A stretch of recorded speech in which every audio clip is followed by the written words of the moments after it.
Olá, adolescentes! Tudo bom com vocês? Um prazer estar aqui de volta com vocês. Eu sou a Evelyn Gessner, diretora do Departamento dos Adolescentes aqui da Surig, e o nosso convidado de hoje, quem é? Me chamo John Wesley, tenho 18 anos, moro em Cachoeirinha e é isso. Você já tem planos para o futuro? O que você quer ser? Pretendo estudar em alguma área da TI, computação, essa área da tecnologia. Que chique, gente, gostei. Pessoal, hoje nós vamos ter o estudo da nossa lição de número 7 e nós vamos falar de um garoto que estava com alguns sonhos e aí a vida transformou em outras coisas. Para começar a nossa lição Resgate a Caminho, vamos ler o texto-chave. John, você lê pra gente, por favor? No primeiro ano do reinado de Dário, eu, Daniel, compreendi pelas Escrituras, conforme a palavra do Senhor dada ao profeta Jeremias, que a desolação de Jerusalém iria durar 70 anos. Olha só, Daniel era esse menino que estava vivendo a vida dele bem de boas, bem tranquilo. Inclusive, ele fazia parte da nobreza de Israel. E então, ele tinha uma vida confortável, mas ele era alguém que tinha seus princípios e valores, porque seus pais fizeram questão de inculcá-lo nesse caminho. E então, durante a sua vida ali, perto dos 16, 17, que é aproximadamente sua idade, né, John? O seu país foi invadido pelo Império Babilônico e ele foi levado como cativo e escravo. Nesse tempo, durante a sua estadia ali em Israel, né, então antes do cativeiro, ele viveu no mesmo tempo do que o famoso profeta Jeremias. E o profeta Jeremias percebeu que a Babilônia iria invadir o reino de Israel. E aí ele procurou avisar o seu povo, mas não deram muito ouvidos. E então aconteceu aquela tragédia. Nesse momento, a gente vai visitar Daniel durante já na sua... Alguns anos depois, ele já tinha chegado em Babilônia, já tinha se estabelecido, já tinha alcançado o favor do rei e já se havia passado quase 70 anos. Então, ele já não estava tão novinho assim. E então, John, nós temos a nossa primeira pergunta. Quando Daniel viu o cumprimento da parte da profecia continuada do sonho da estátua do capítulo 2, que ele mesmo havia interpretado para o rei Nabucodonosor anos antes? Daniel testemunhou a transição do poder da Babilônia, que é o reino de ouro, para os Medo-Persas, que é o reino de prata, quando Dário e Ciro assumiram o trono. E é interessante dizer que Daniel percebeu que as profecias não eram apenas teóricas. Ele mesmo estava vivendo o cumprimento delas. Mesmo sendo um administrador de alto escalão, sua confiança estava no fato de que Deus comanda os assuntos mundiais. Olha só que interessante. Então, 70 anos mais tarde, depois do seu cativeiro, ele percebeu, ele vivenciou as pessoas que tinham levado ele em cativeiro sendo levadas em cativeiro. Então, ali durante o último ano de Belsazar, ele vivenciou esse momento em que Dário entrou na cidade de Babilônia e derrotou os seus superiores. Sabe o que é interessante? Que Dário foi muito esperto quando ele foi atacar a Babilônia, porque Babilônia era uma cidade muito forte, o povo era muito inteligente, eles tinham conquistado vários e vários reinos, então é claro que não era qualquer cidadezinha. Mas Dário pensou, eu vou atacá-los de um jeito que eles não estão esperando. Então ele cavou por debaixo dos muros, e eu não sei como ele conseguiu isso, porque se eu visse alguém cavando embaixo do muro, eu ia suspeitar. Mas ele conseguiu fazer isso, e através dos tubos, e parece que ele modificou uma coisa ali no rio, eu não lembro todos os detalhes, mas se você quiser, é um ótimo assunto para você pesquisar. E aí ele conseguiu entrar em Babilônia, passando por debaixo dos muros. E então ele conseguiu derrotar Belsazar. E Daniel viu tudo isso e percebeu que tudo que ele recebia como visão realmente se cumpriria, porque ele estava vivendo uma das profecias que ele tinha interpretado.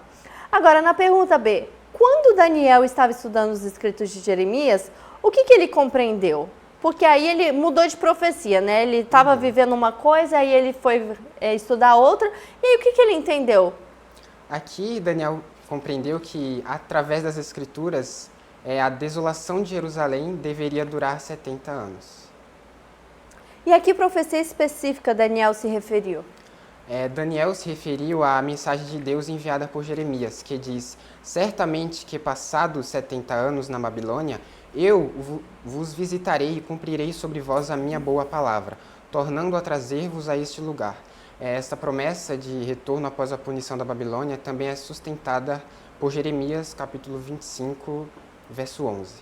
Eu fico imaginando a felicidade de Daniel, de estar lendo essa profecia e pensando, peraí, 70 anos? 70 anos, sabe que parece que é basicamente isso? 70 anos na Babilônia e então eu cumprirei a sua boa palavra, a minha boa palavra. Nossa, imagina você poder imaginar que você ia voltar para sua terra depois de 70 anos como escravo? Eu acho que ia assim pular, soltar fogos já é difícil. E então Daniel percebeu que o fim do cativeiro do povo israelita estava chegando a fim. E então, através desse estudo da profecia de Jeremias, a gente volta no tempo para quando Jeremias era o profeta e estávamos vivendo. Um comentário? Claro, estávamos vivendo ali. Aqui é inspirador notar que Daniel, apesar de receber visões diretas, recorria à palavra escrita de Jeremias para entender os tempos. Jeremias já estava morto há mais de 50 anos, quando Daniel estudava essas palavras. É muito interessante lembrar disso. Ou seja, ele não era arrogante, presunçoso de achar que isso, porque ele era profeta, ninguém podia falar nada de novo para ele. As palavras. E aí a gente às vezes fica olhando para a Bíblia e fala assim, não, eu consigo, eu sou melhor, nem preciso estudar assim. Ué, gente, se Daniel, que era profeta e recebeu muitas profecias, não teve esse pensamento, por que a gente teria, não é? Então a gente tem que estudar, a gente tem que procurar. E olha, eu vou dizer que as profecias podem assustar de primeira vista, porque tem um bocado de bicho e de chifre e de não sei mais o que, mas é incrível poder entender os símbolos e entender ao que elas se referem. Bom, mas então para o nosso próximo tópico, a gente volta no tempo, enquanto Jeremias ainda era vivo. Segundo tópico, a verdade é melhor do que ficção. Tá, conta pra gente o que estava acontecendo.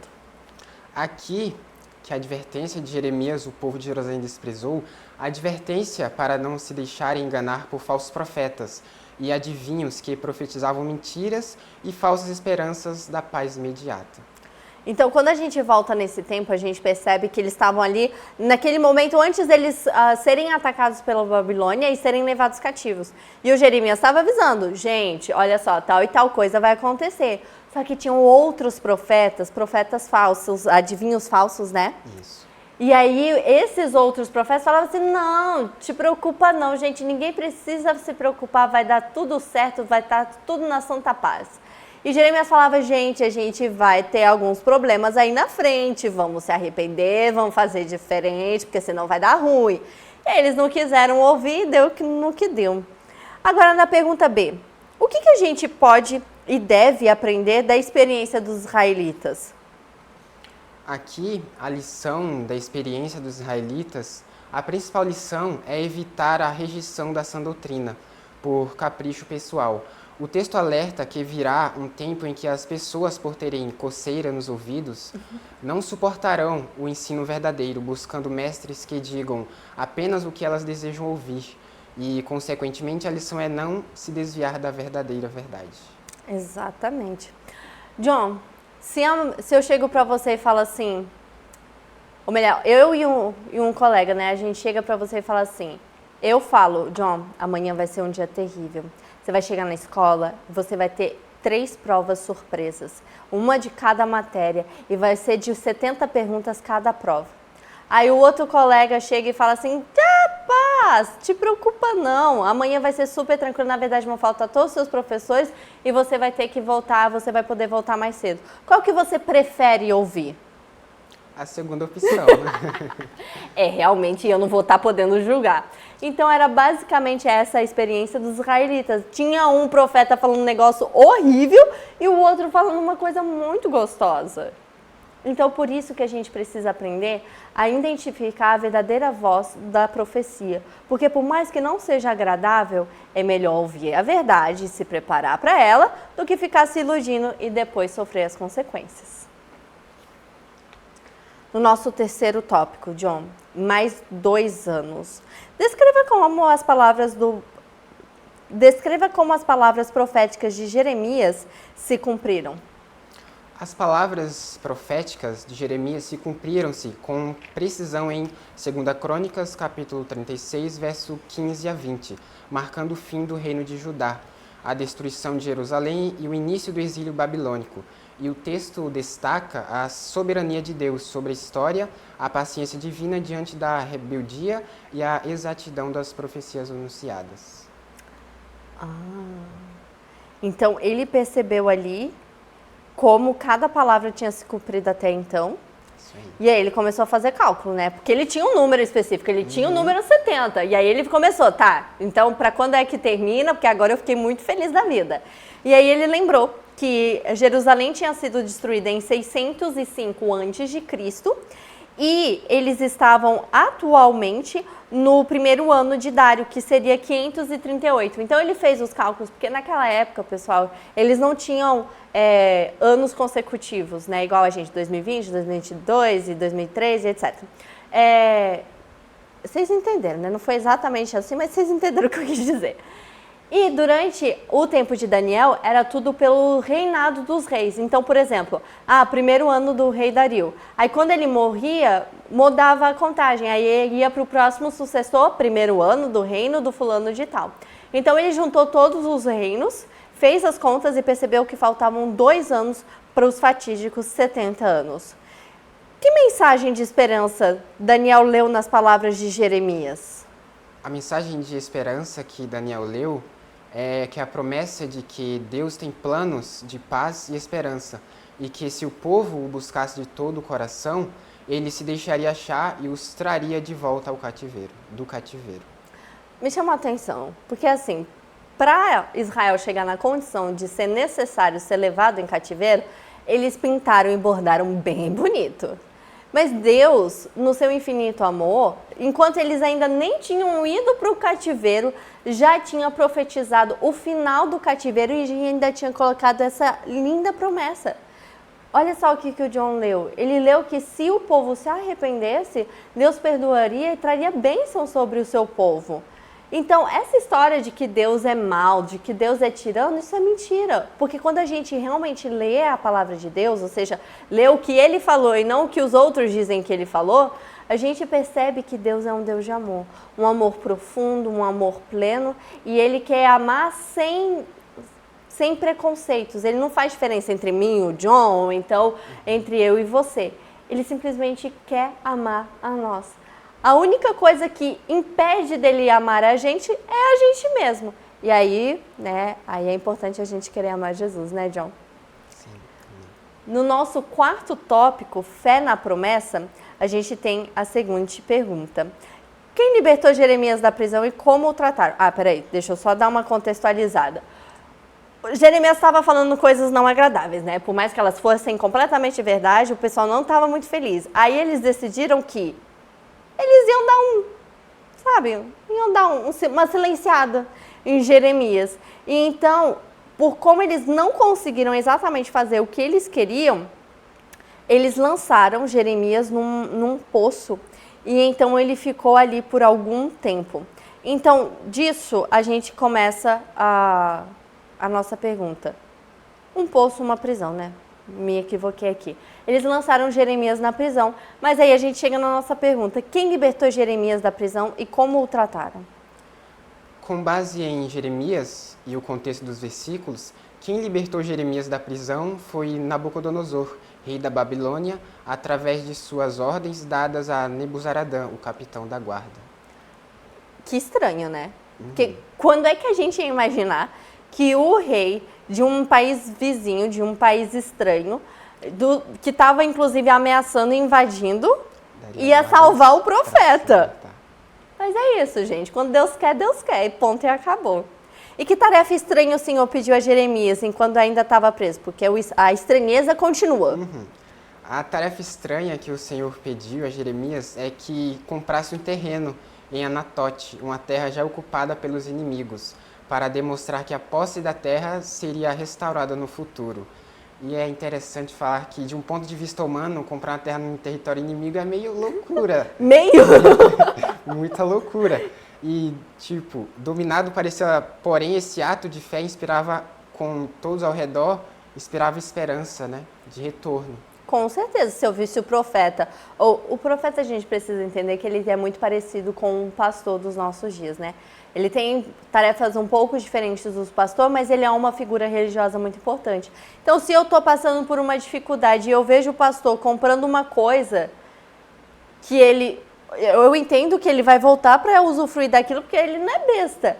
Então, realmente, eu imagino que deve ter sido estranho, mas ao mesmo tempo o pessoal pensa assim, não, peraí, se o profeta comprou uma terra, tem coisa aí, vai dar tudo certo no final, por mais que o final, né, demore 70 anos, mas no final vai dar certo. E realmente trouxe esperança para o povo de Deus. Você quer comentar? Pode seguir. Ah, então tá bom. Então, nós vamos para o nosso quinto tópico agora, a aliança restaurada. Enquanto Daniel lia o livro de Jeremias, que lição ele percebeu que o povo de Deus precisava aprender, mesmo antes do fim do cativeiro? Ao ler o livro de Jeremias, especificamente o capítulo 30, Daniel percebeu que, mesmo no meio do exílio, o povo de Deus precisava entender que o cativeiro era uma disciplina justa e com um propósito, e não um abandono total.